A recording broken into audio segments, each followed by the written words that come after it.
This movie is about a woman named Emily who unexpectedly returns to her home and is startled to find her husband, Stephen, already there. She asks about the guests he said he'd be picking up from the airport. He calmly says they missed their flight and decides to accompany her to the gallery event instead. She agrees, sensing a subtle shift in his mood, and says she'll change so they won't be late. She enters the bedroom and shortly after, Stephen finds her on the phone. She quickly hangs up and says she was calling her office about paperwork she forgot. No one answered, she claims. He helps her pick an outfit, commenting more than necessary about her choices. They attend the event together. There, she sees David and walks over. He says, "Didn't you say your husband wouldn't be here?" She responds that Stephen's presence was unexpected. David invites her to lunch the next day. Stephen watches them carefully from across the room. She introduces David as an artist she once admired at a major gallery. Stephen immediately probes, why is a downtown-level artist at a suburban event? David says Emily invited him. Stephen presses further, was he formally trained or just a hobbyist? Emily interrupts, David studied fine arts at UC Berkeley. David offers to connect Stephen with buyers if he's interested in art. When Stephen asks if Emily has his contact, David says no, but he can be reached through the museum. They arrange to meet the next evening at 6 p.m. The next day, Stephen's firm is nearing collapse due to risky offshore investments. Behind on payroll, he's in deep trouble. Meanwhile, Emily visits David, her secret lover. They talk about their plan to run away, but she's not ready yet. A hidden observer photographs her near his apartment. That night, Stephen visits David's studio under the pretense of discussing art. After viewing some of David's newer pieces, Stephen criticizes them, saying they lack soul. Then he drops the act. He accuses David of having an affair with Emily. He reveals that he knows David's real identity, Winston Lagrange, a con man with a record. He's wanted in multiple states for fraud. Stephen offers David $50,000 now and $400,000 after the job, kill Emily and make it look like a burglary. If David refuses, Stephen will send photos and evidence to the police and the FBI. David is stunned. Stephen leaves a single key and instructions, telling him to come to the house the next day at noon if he agrees. Stephen then mails himself a fake blackmail letter along with surveillance photos to frame David later if needed. Emily later confides in her best friend Raquel about David, admitting she's in love and wants out of her marriage. When she notices her wedding ring missing, she realizes she left it at David's. Stephen, watching her closely, mentions that he might buy one of David's paintings. Emily calls David about the ring. He assures her it's hidden and safe. She asks if Stephen visited. David lies and says no. He cancels their lunch. David meets Stephen at a quiet park. Stephen maps out the house layout, shows him where the spare key is, and specifies how the murder should occur, while Emily is in the bath. Stephen even offers advice: make it clean. Make it quick. Don't hesitate. Later that day, Stephen joins Emily for lunch, ensuring she misses her appointment with David. He seems unusually attentive, even romantic. Emily finds it odd but says nothing. Meanwhile, David listens to Emily's voicemail where she confesses guilt and says she plans to tell Stephen everything. Panicked, he calls her, urging her not to say anything yet. That night, Stephen fakes going to poker night. While Emily changes, he removes her key from the ring and leaves. David, dressed in black, enters the house and waits.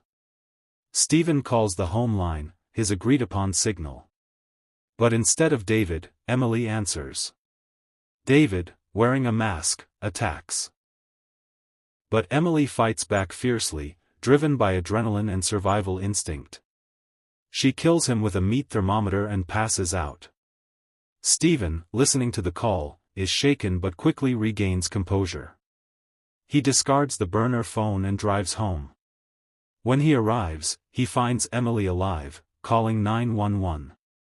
He rapidly alters the scene, breaking a lock, wiping prints, and returning the key to her chain. When police arrive, he plays the role of shocked husband. The attacker is dead, but it's not David. It's Ron, David's ex-cellmate. Unbeknownst to Stephen, David had hired Ron to do the job. David, watching from a distance, disappears into the night. The next day, Stephen insists on taking Emily to her mother Sandra's house, where she'll be safe. Sandra, a retired therapist, notices subtle signs. Emily's eyes are alert, almost haunted. At the house, Emily calls David and leaves a voicemail. Stephen notices a second phone line had been active. He redials it. David answers.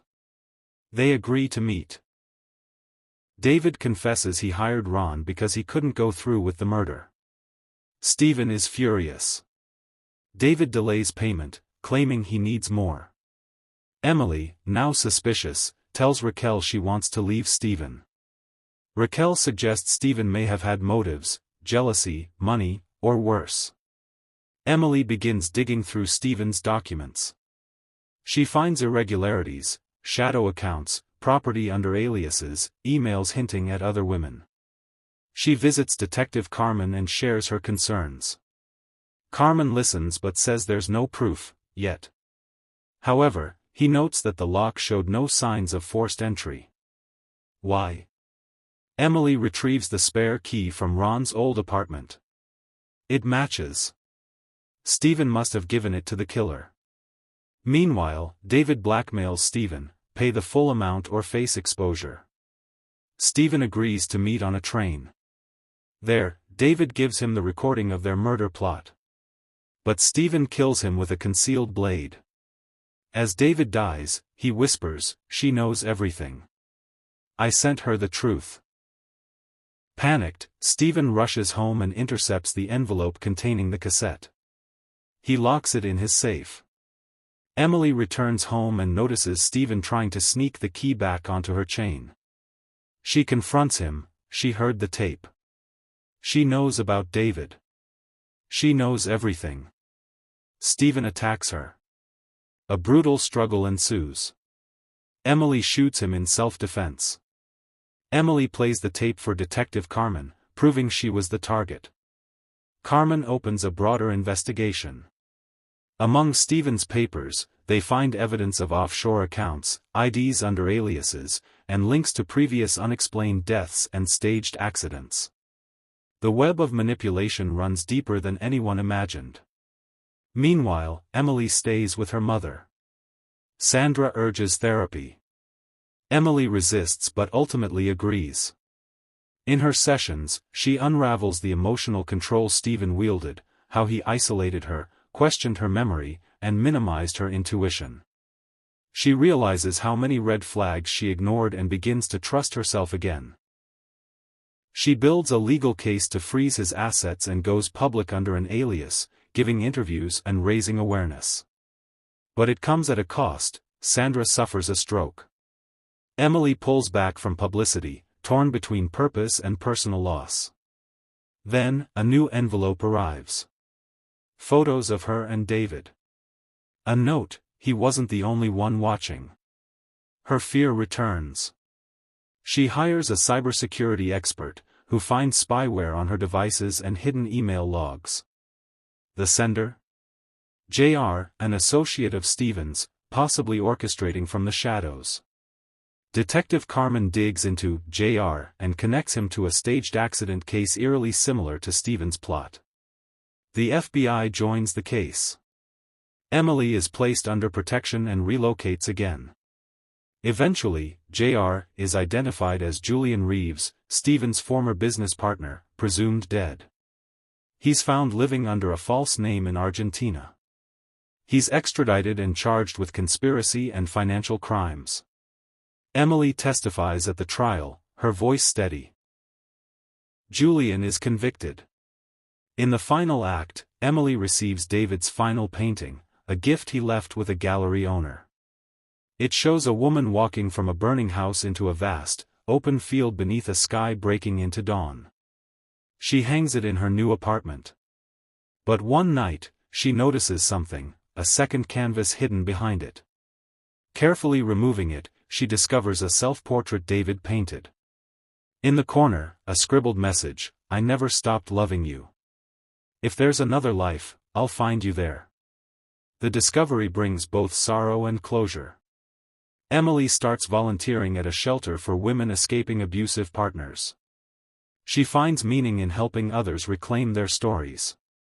Slowly, the nightmares fade.